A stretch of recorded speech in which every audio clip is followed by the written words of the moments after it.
sekarang di negara-negara yang berpenduduk mayoritas Islam selalu membuat undang-undang penistaan agama.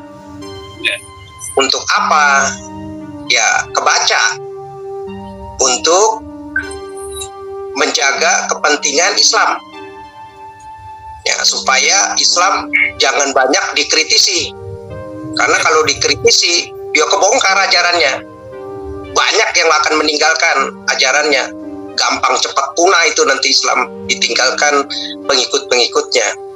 Makanya lewat, kalau dulu kan istilahnya bukan undang-undang penistaan agama, pokoknya anti kritik. Kalau begitu kritik, ya kritik Muhammad aja dulu syair-syair, orang-orang cerdas, orang-orang pintar bisa dipenggal, dibunuh begitu. Kalau sekarang kan udah zaman negara modern, ya kalau dikritik ajarannya, ya dia pakai cara-cara ya ini lewat undang-undang penistaan agama. Kalau dulu caranya lebih barbar lagi begitu, ya. Bahkan untuk ulama-ulama, ustadz-ustadz yang kadrun, dia selalu akan bukan saja ajarannya, mengkritik ulamanya saja, ya, mendiskreditkan ulamanya. Wah, seperti Rizik bisa menyerukan, penggal itu para pendeta begitu, ya. Jadi kebaca zaman sekarang itu sudah lagi zaman internet. Jadi undang-undang penodaan agama itu sudah jelas pasti sifatnya diskriminatif, tidak sesuai hak asasi manusia begitu, ya. Gak ada di situ hak asasi manusia dan diskriminatif, artinya tidak adil, ya. Jadi tidak ada keadilan di dalam undang-undang penistaan agama yang dikeluarkan oleh negara-negara yang bermayoritas Islam, ya. Nah, jadi undang-undang ini akan ditertawai oleh negara-negara yang maju dan negara-negara yang berpikiran maju.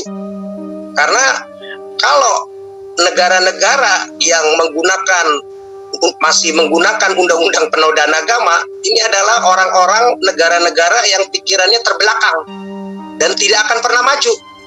Karena hak asasi manusia,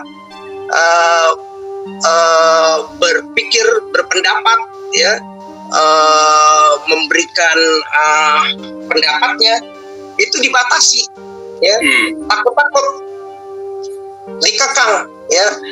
Jadi mematikan kekritisan, nggak boleh dikritisi, ya. Kalau nggak boleh dikritisi, gimana bisa maju, gimana bisa pintar, gimana bisa cerdas begitu. Segala sesuatu yang namanya kebenaran, ya jangan takut diuji, ya.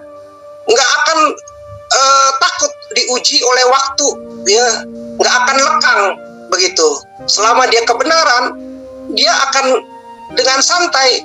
Orang saya benar, ngapain mesti takut begitu. Nah, karena kalau nggak benar, ya pasti akan takut.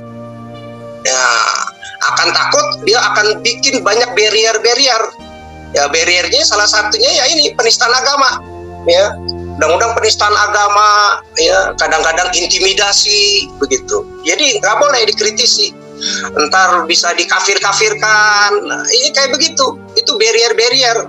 Entar dibilang sesat begitu, ya. Padahal belum diuji, ya tinggal diuji. Kalau kebenaran, mestinya nggak usah takut, ya. Pikiran harus dikalahkan dengan pikiran, bukan pikiran dikalahkan dengan undang-undang, masukin penjara, dimasukin bui, diintimidasi, kekerasan, dibunuh, dipenggal pala, dipersekusi. Ya, itu cara-cara barbar, cara-cara bodoh, orang-orang preman, orang-orang yang nggak sekolah, orang pikiran yang terbelakang. Negara-negara yang menerapkan ini adalah negara-negara yang pikirannya terbelakang, karena tidak mampu lagi menjawab, tidak punya kemampuan lagi untuk menjawab, ya, karena tidak ada kebenaran yang bisa mempertahankannya, yang bisa tahan uji, ya, oleh waktu. Jadi nggak tahan, ya, di zaman modern ini nggak tahan terhadap banyak kritikan, ya, pengajaran-pengajaran Islam nggak tahan, makanya diciptakanlah undang-undang ini untuk membatasi orang. Nah, kalau dibatasi orang, ya nggak akan maju. Apakah orang itu akan mendapatkan kebenaran? Jadi kalau kebenarannya aja nggak tahan uji, nggak tahan kritik, ya. Justru pikiran harus dijawab dengan pikiran. Mana ada, makanya negara maju apapun, ya, Yesus mau dibilang beranak kayak, mau dibilang bidannya, ini kita santai-santai. Negara-negara maju nggak akan mempidanakan, nggak ada undang-undang penistaan agama, begitu. Kenapa? Karena dia maju, ya tinggal jawab. Orang-orang yang misalnya pengikut Yesus, ya tinggal jawab. Kalau itu memang kebenaran, ya tinggal jawab. Nggak ada kita itu mempidanakan, ya bikin film Yesus kawin dengan PSK aja, Maria Magdalena dianggap PSK, pelacur, begitu ya. Ya kita santai-santai saja, ya karena kita yakin dengan kebenaran, nggak perlu ini pikiran dilawan dengan pikiran. Nah, justru satu kesalahan besar, ya, apalagi di zaman modern ini, begitu. Mestinya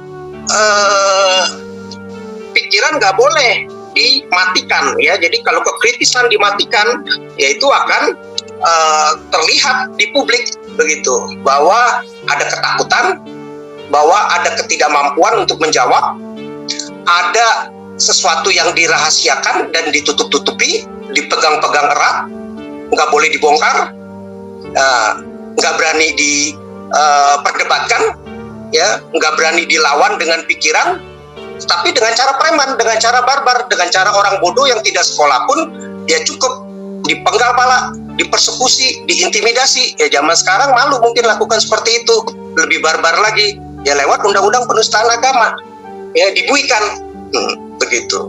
Tapi ini udah berbeda, Bung. Ya ini udah abad 20, mau ke 21, begitu ya.